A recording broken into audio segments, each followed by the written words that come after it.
This is Ask with your host, Michelle Martin on 938 Live. Welcome to Ask on 938 Live, the first of a special series of 4 where we're getting to know the personalities behind the political titles. I am so happy to welcome into our studio Minister of State for Health, Dr. Amy Khor. Welcome to the program, Dr. Khor. Thank you. How are you today? Very fine, thank you. I have to say, I interviewed you at least 7 or 8 years ago, and you don't look a day older. Oh, okay, thank you. Yes, we will not be going into details of your age. Don't worry. But we want to find out more about you as a person and what staying healthy means to you. We're also going to talk about policy issues a little bit later. But first up, Dr. Khor, you are also Chief Health Ambassador. You hold so many titles. You're Minister of State for Health, Mayor for Southwest District. But tell us about the role of Chief Health Ambassador. Do you feel this pressure to walk the talk?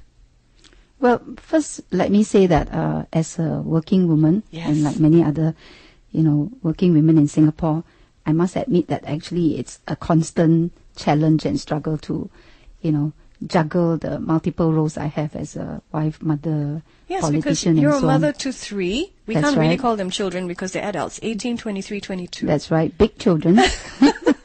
But still a mother. Yes, Yeah. indeed. So, a mother and always will be a mother Yes. to them. Yes. But I think my need to cope with these, many work challenges, as well as to serve my residents effectively, take care of my family and be there for them, makes me value good health even more.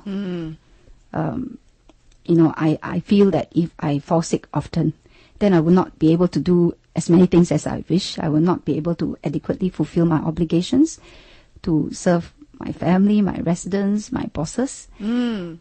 So keeping myself in good health is a priority, and I think for me it is a necessity. And is that a message that you'd like to share with other women out there as well? Because I think as women, we give so much of ourselves, we forget to give to ourselves first. Yes, sometimes. Indeed, I think that women tend to spend, because of the many demands, tend to spend less time looking after themselves, keeping themselves healthy. Yeah. But I think it's really important to keep ourselves healthy, because if we are not healthy, then we will not be able to do the many things that we need to do.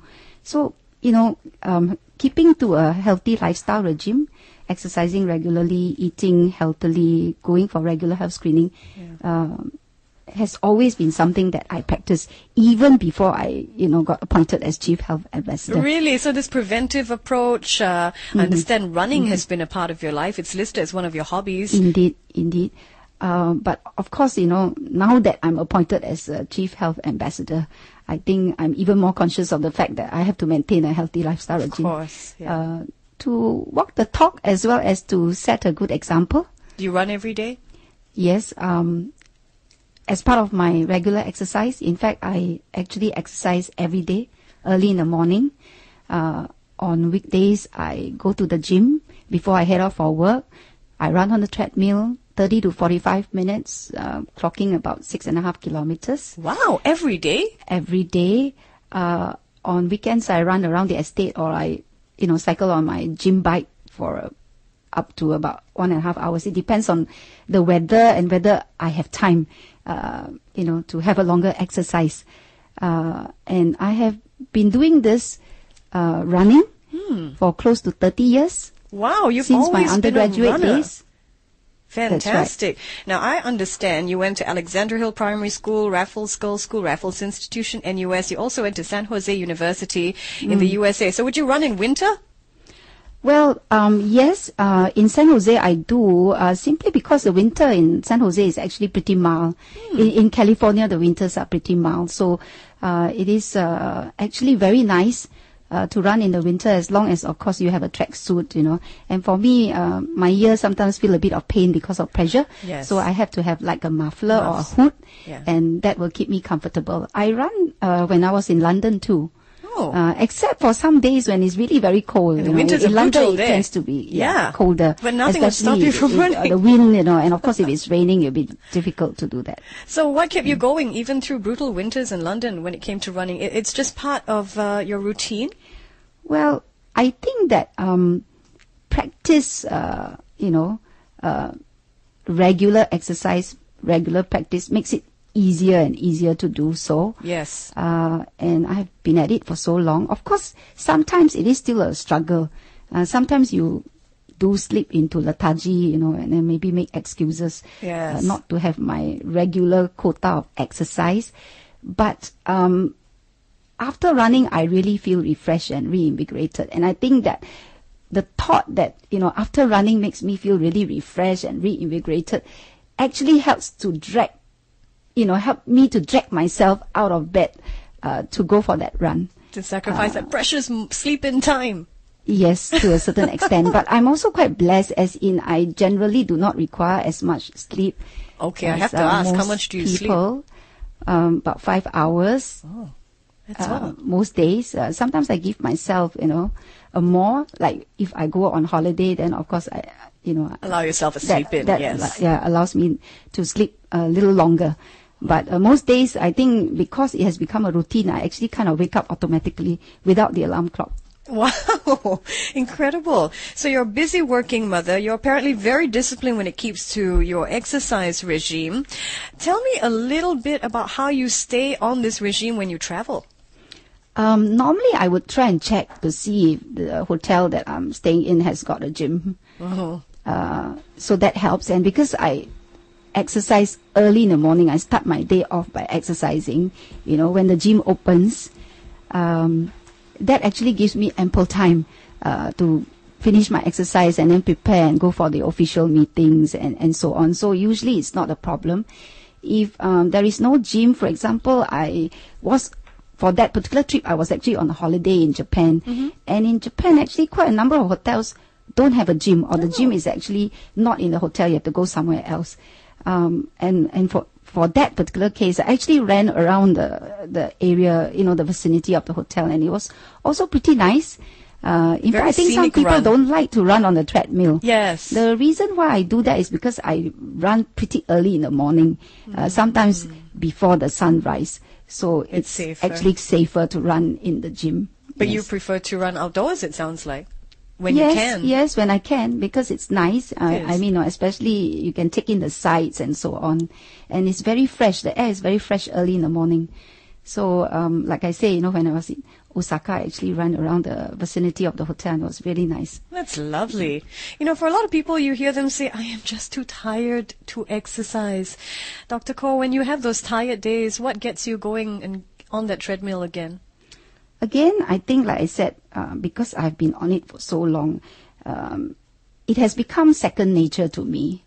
And in fact, I think research actually says that regular exercise, releases endorphins into your blood system. Boost your mood. Keeps you hooked, right? Yeah. So sometimes if I have to forgo my exercise, and there are times when I need to forgo exercise, like for instance, if you have a flu, it's really not advisable to go for exercise. Or for instance, there's an election and I'm fighting an election. Or some other important matters that I've attended to, and then on some occasions I may have to miss my exercise in the morning. Yes. Actually, I feel withdrawal symptoms for the day. So usually I try and make up for it in the evening. So if I can't exercise in the morning, which is on rare occasions, then I would do so in the evening. So these withdrawal symptoms, you miss it, or your body feels sluggish? What is it? Well, first, like I say, because I feel refreshed and all that, re-energized, I think my energy levels, is kept up after my exercise. I think I do feel a little bit lethargic if I don't exercise. And I think most of it is more psychological, I suppose. Yeah. That, you didn't do your exercise quota for the day, so you feel that that is something that, you have to do to make up for it. Very, very disciplined. Now, we know there's exercise on one end of the equation, and then there's healthy lifestyle and food choices. So I am curious to find out what your diet is like. Well, I try to eat more vegetables, fish, white meat, chicken. I stay off fried food. But let me say that I do occasionally indulge in my hawker food, my favorite char kway teow and prawn noodle and chicken rice. And of course, the ultimate will be durians.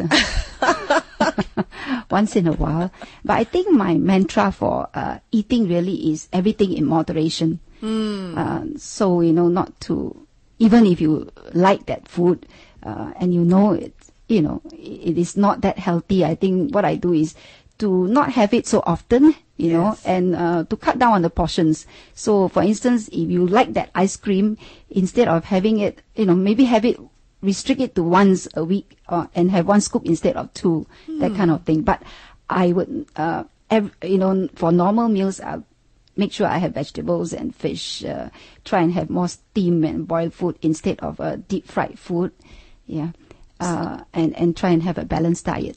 And so it's not so much brown rice at home and chicken without the skin and, ultra healthy choices like that. It's moderation. Well, I think first and foremost is moderation for myself. Yes, we do eat, half and half brown rice. But I must admit that, for my children, that is not their favorite. Yeah. For myself, prefer all white. Yes, they prefer all white. But, for myself, for chicken, I actually take chicken breast and without the skin. But it is, I like that. I like the taste of the chicken breast without the skin and so on. Yeah. Interesting. Yeah.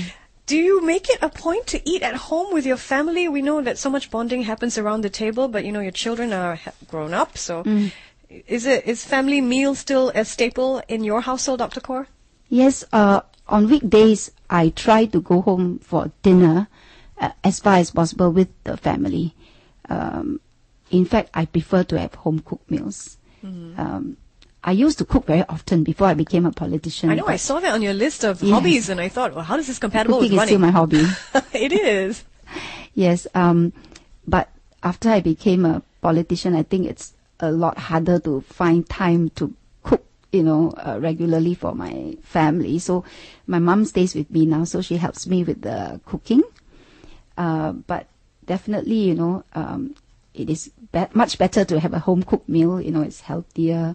Especially if it's cooked by mom. Yes, indeed. And we are from Penang, so actually it's in our DNA to cook. And my mom cooks all the Peranakan dishes. Oh, my goodness. Yeah. Wonderful. So, I normally try to have dinner at home before I go off on my events and functions. I think it is good as bonding time also with the family, catch up with the children, my husband and my mom on their activities in the day. And everybody makes an effort during the weekdays. Yes, everybody tries. Actually, I would be the one that, have to struggle the hardest to make sure that I come back for dinner. But of course, occasionally I can't make it. It's working mom that has to make the most sacrifices That's to be right. But home. we enjoy having dinners together. Yes. Yeah. And you mentioned that you are Peranakan. So tell me a little bit when it comes to, when you cook, what is your signature dish? Well, I'm not Peranakan, but we are from Penang. Oh, you're from Penang. Yes, so my mom cooks a lot of Peranakan dishes. Most of the, cooking I learned from my mom. So I can do quite a number of Penang and Peranakan dishes. I can do curry chicken, chap chai teng. I can do otak. I can do the ngoh hiang, or they call it lobak here. I can do the popiah, prawn noodles and things like that. Laksa too. Oh, that's very, very elaborate. Some of them, the laksa, I know. But if you learn how to do it, it's all right. Second It's quite nature. easy. Yeah, I used to stay in the States for about 2 years, and that was when I did the most cooking, because you would miss all your local food when you are away. Yeah. So I used to do all these things and then give it to our friends and my husband's colleague and so on. Enjoy cooking there. Yeah, I'm sure you're a valued guest. Well, my signature dish used to be curry chicken. But recently, as Chief Health Ambassador, I think one of the benefits is that I get to learn how to cook from the HPB's healthy recipe. So you substitute the coconut? Yes. Oh. But also I learned to cook some other dishes. I learned to cook like brown rice, chicken rice, which is healthy chicken rice. Fried rice with seafood and apple, and Thai steamed fish and so on. And I've actually cooked brown rice, chicken rice a number of times for my family, and actually they like it, especially my mom. She likes the taste and the texture of the chicken rice. Oh, fantastic. When we come back, more chat with Dr. Amy Khor. 66911-938 if you'd like to join in the discussion with Minister of State for Health, Dr. Amy Khor, in Ask Your Minister. Stay tuned. This is Ask with your host, Michelle Martin, on 938 Live. 66911-938 if you would like to put a question to Minister. Dr. Amy Khor is in the studio with me, Minister of State for Health, Dr. Amy Khor. And we were talking earlier about the food that she eats at home, and she mentioned that she cooks chicken rice, healthy chicken rice, brown rice, chicken rice. I understand that your ministry has done much more at coffee shops and hawker centers to offer Singaporeans options for healthier meals and more information on healthier meals at hawker centers. That's right. Well, first of all, Singaporeans are eating out more often. So according to a National Nutrition Survey in 2010, we found out that 3 out of 6 Singaporeans eat out at least 4 times a week. And because of this, HPB actually embarked on this Healthy Hawker program. Under this Healthy Hawker program, what HPB does is work with the hawker centers or coffee shops to get them to offer healthier options or versions of the food that they are selling, whether it's chicken rice, laksa, prawn noodles, and so on. And these healthier options actually contain less salt, oil, and they use whole grain noodles or brown rice to provide a healthier option.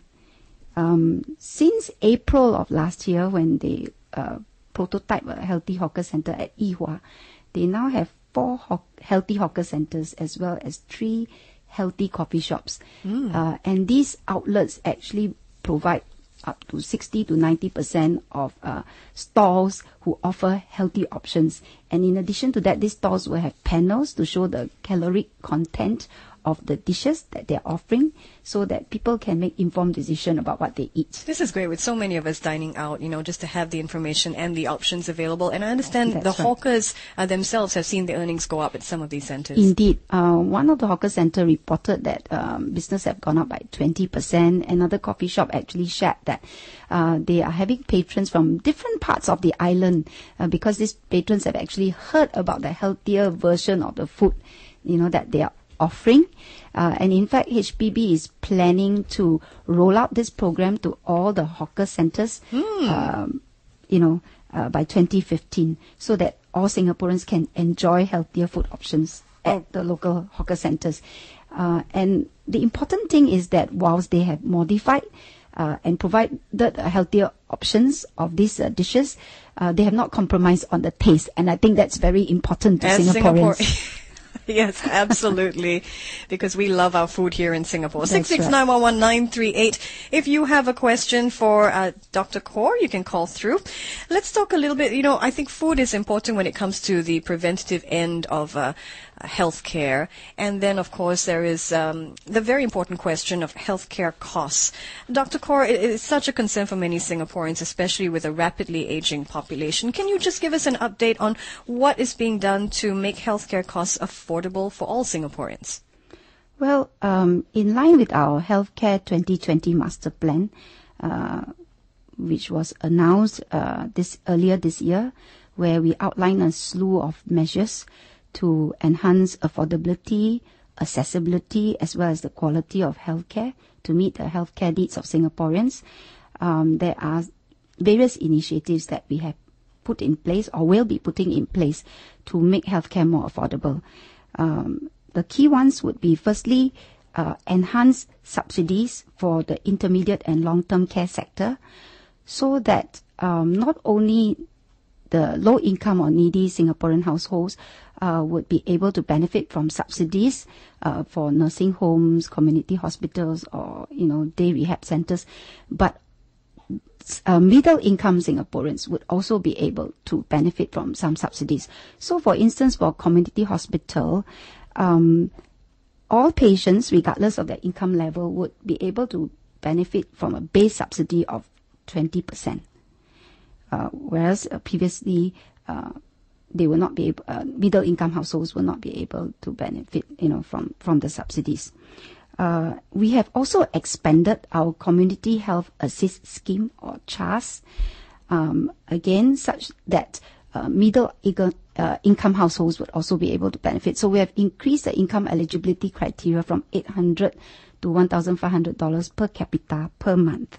And this is really to allow low and middle income Singaporeans to benefit from subsidized care from their private GPs. In addition to that, we have also extended the MediShield coverage for the elderly from 85 years to 90 years, and we have provided MediSave top-up to the elderly of up to $450 a year under the GST voucher scheme. We have also expanded our MediFund spending from $80 million to $100 million a year to help the needy, as well as to include the middle income who may have high medical bills. When we come back, Dr. Khor will share more with us of the cases that she's seen at the Meet the People sessions, which have highlighted some of the critical healthcare needs on the ground. Stay with us here on Ask with me, Michelle Martin. Your opportunity to ask your minister, so you want to call through at 669-11938 to speak with Minister of State for Health, Dr. Amy Khor. We will come back in just a while. Stay with us. This is Ask with your host, Michelle Martin, on 938 Live. And our guest this evening, it is our privilege to have with us Minister of State for Health, Dr. Amy Khor. She will take your questions as well at 669-11938. Dr. Khor shared with me that she wants to share with you a little bit more about exercise-islets or exercise-lets, because she said people might be a little bit daunted hearing about her routine. So go ahead, Dr. Khor. Well, I was thinking that, for listeners who are actually thinking of starting on an exercise regime, they might be a little bit disheartened, if they hear what I say, especially if they feel that they do not have the time to devote, for going to the gym. Sure. But I think exercising need not be time-consuming or difficult. If you really have no time to go to the gym, you can actually incorporate your exercise into your daily routine or daily activities as what we call exercise-lets. Which exercise-lets is actually defined as 10-minute bouts of physical activity. So, I think you have heard of this many times. Instead of taking the lift or the escalator, walk up the stairs, walk to the train station, walk to, buy your lunch, and that will be physical activity. That exercise. Still counts as well. Yes, and according to HPB, actually, if you do this on a regular basis, yes, 150 minutes of accumulated physical activity a week will help, you to maintain and control your weight, keep your bones, your muscles, and your joints strong, Fantastic. And also reduce the risk of, getting chronic diseases. So many benefits from so little time of, That's right. invested. So it is not really that difficult. I don't want to, dishearten any listeners. When I have been doing this regularly, Yeah. but let me say that when I first started, more than 30 years ago, I also did my running like once or twice a week and for much shorter duration. So I've been building up my stamina, the duration and the pace over a very long period of time. And I must confess that I've actually not participated in any of those grueling marathons yet. Not yet, being the key words. Mona joins us now. Plenty of people want to speak with you, Dr. Khor. Hi, Mona. Go ahead with your question. Michelle, how are you? I'm good. How are you? Hi, fine. Dr. Khor, first of all, I want to flatter you. You look youthful as ever as you first joined politics. Thank you. Right. I have a simple question for you. What are the most important aspects of quality of life in your life now? Well, I think that health really, and I don't say it facetiously, keeping myself in good health is really the most important aspect of quality of life to me, because keeping yourself in good health is really the basis for happy, meaningful life. And by keeping myself in good health, I'm able to do the things that I want to do, that I like, whether it's work or, my hobbies like cooking, or going for my runs, or building up relationships, serving my residents. I think without good health, you can't do all these things. You cannot enjoy what life has to offer. Thank you, Mona, for that question. We have another caller with us on the line. Hello, Peter. Hello. Good evening. Yes. Dr. Amy Khor, good evening. I'd like to ask you one question or so. But okay, I'm all out for healthy food and exercise and all sort of things, you know. Now, one example is that, especially in hawker center, they even promote some, like you mentioned, healthy food. But the problem, after these people take lunch or dinner, they have a dessert in the air. I call it cigarette smoke. Now, these people, not only they smoke by themselves, but they flock together, maybe sometimes even 4 or 5 of them. Okay, they stand out the perimeter of the food center. But whenever the wind blows, while I'm eating, it is horrible. So, Peter, you're asking about a tax, are you? Yeah, I'm thinking about the tax. Is the government going to tax more heavier, you know, for all these cigarette smokers in Singapore to deter them, you know? Okay, thanks, Peter. Go ahead, Dr. Well, Khor. I think that to discourage people from smoking, you know, in our anti-smoking campaign, we use, you know, a variety of measures, legislative as well as educational, you know. So we, of course, have been increasing our taxes on cigarettes, and it is really pretty hefty now. But we also have to balance this because when taxes rise very significantly, which we have been doing in the past, you find that we also have to contend with smuggling problems and so on. So in addition to legislation, really we have to have a slew of other measures, education, you know, making it more and more difficult, for instance, for smokers to smoke. So in fact, there are very few smoking areas now. Many areas are actually smoke-free zones. So even in hawker centers and coffee shops, like Peter rightly pointed out, there are only smoking corners. And of course, the authorities will continue to review these measures and legislations in our push towards, deterring people from smoking. Okay, Dr. Khor, I think you've inspired a lot of people out there who want to find out how you incorporate me time into your busy schedule as a mother and a politician. Here's Terence joining us now. Hi, Terence. Hi, Dr. Khor. Hello, Terence. Dr. Khor. Hello, yes, Terence. How are you doing? I'm doing pretty well at the moment. I know you know me. I'm Terence Tan, lah. Oh, okay, yes. I'm always so amazed by you, and I just want to know how you really balance up your work life and, you know, being involved in so many things, you know, being a politician, and how do you really juggle with time and balance of family and work, you know? Well, I must say that it's really a juggling act. Many balls in the air. And I don't think I have done well in terms of balancing, work, having a work-life balance in that sense, balancing work with family and so on. But I try to prioritize. I do all the important things. And then I try and outsource as much as I can. And I think, you know, having family support, having really very able staff, as well as, of course, good friends who will come around and support you, and volunteers too, helps me to keep my balance and still, you know, do my work, go down to the constituency, as well as indulge occasionally in some of my hobbies, I must say, and take care of the family and be there for them. But like I say, having supportive family, supportive friends, volunteers, and colleagues actually helps a lot. It's nice to know that you struggle with work-life balance, Dr. Indeed, Khor. I do. Like many of us do. Yes. And so many of women have to juggle work and family. And I know you're passionate about talking about the key health challenges for women, Dr. Khor. Would you like to elaborate on those? Yes, indeed. Well, first of all, Singaporean women's life expectancies are higher now than 20, 30 years ago. And in fact, I think generally women's life expectancy is longer. It's 84 years compared to about 80 years for men as at 2011. But, you know, these in itself are not really problems. But what we have found is that there is actually a high risk of women developing lifestyle diseases later in life. For instance, diabetes, high blood pressure, heart attack, and certain cancers like breast cancer or colon cancer. So, and the fact is that, as we have said earlier, you know, because of the many demands placed on women, they are actually less likely to devote time to their own health. And in fact, the statistics bear this out, you know.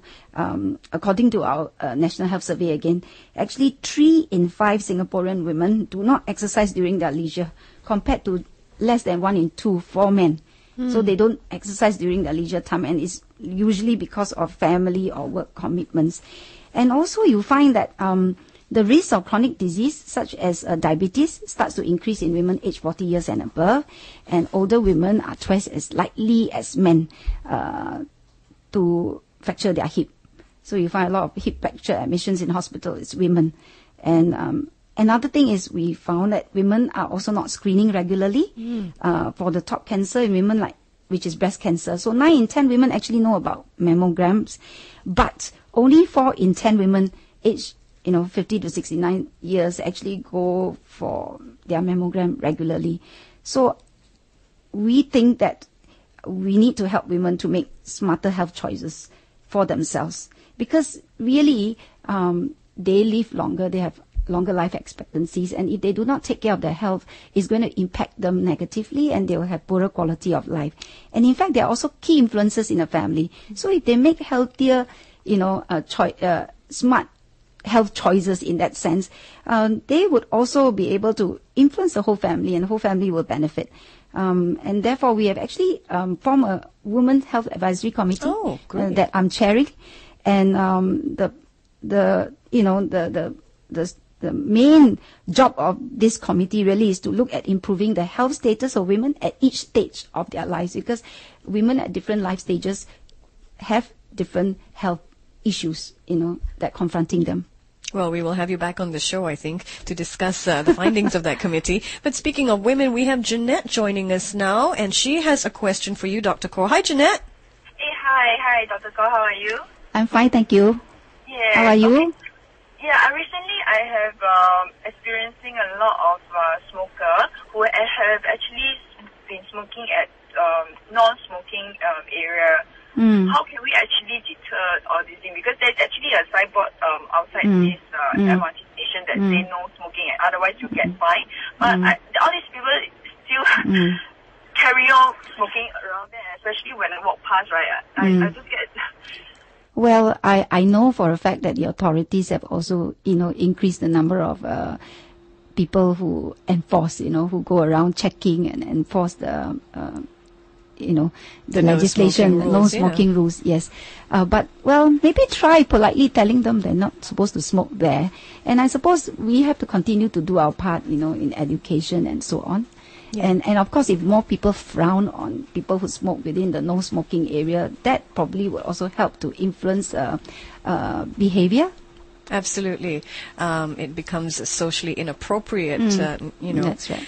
activities. So, Dr. Khor, we will be taking more of your questions at 669113938. We only have about 8 minutes left on the clock, so if you have any questions, you want to call through as soon as you can. Dr. Khor, tell us about some cases that you have heard and, talked to the people that you meet at the Meet the People session that highlight the critical healthcare needs that you see in Singapore on the ground. Well, personally, at my Meet the People sessions, I've had residents who come to appeal for subsidies for nursing home charges, including middle-income residents. And these residents, under the previous,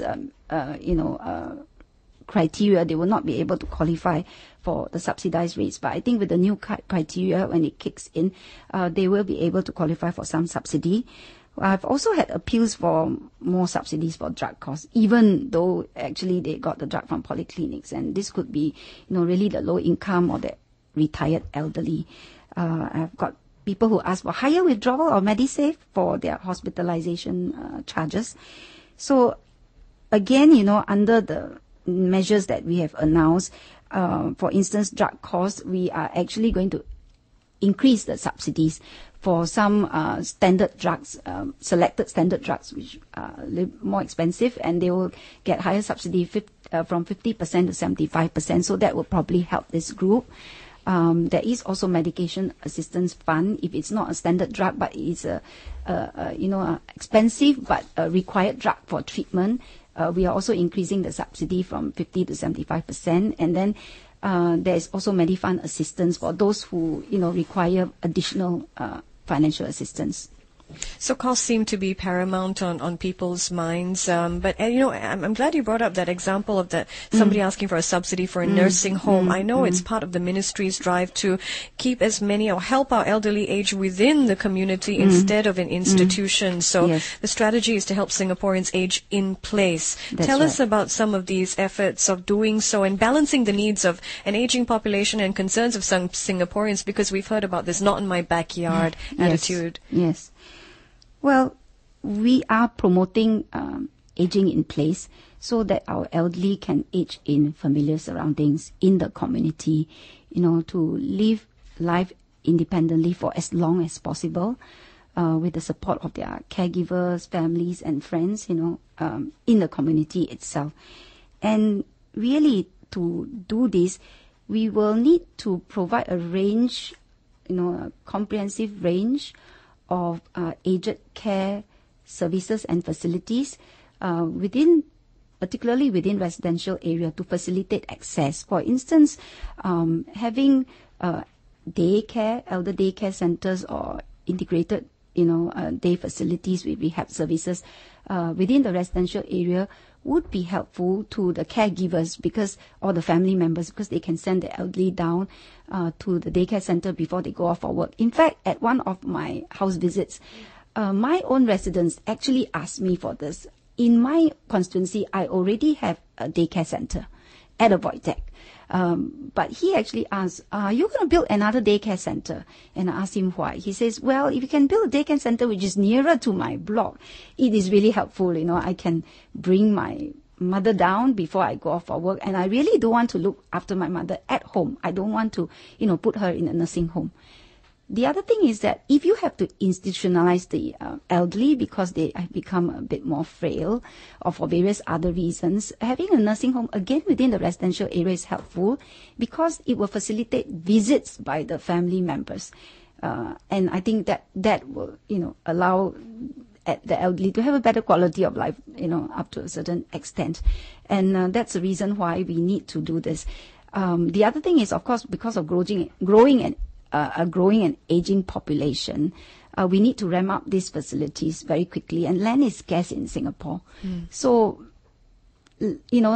every available piece of land, especially within residential estate, will have to be developed for some facilities, whether it's community facilities or educational institutions and so on, and including some of these aged care facilities. I think residents are concerned, and I can understand, especially if, for instance, we're building something in an open space that they have been used to or they are enjoying. And of course, sometimes it's misperception or misunderstanding of, and a wrong image of aged care facilities like nursing home. Nowadays, aged care facilities like nursing home can be very modern and well designed. In fact, if you look at it, you may not know it is actually a nursing home. And in fact, the residents in a nursing home, not all of them are frail.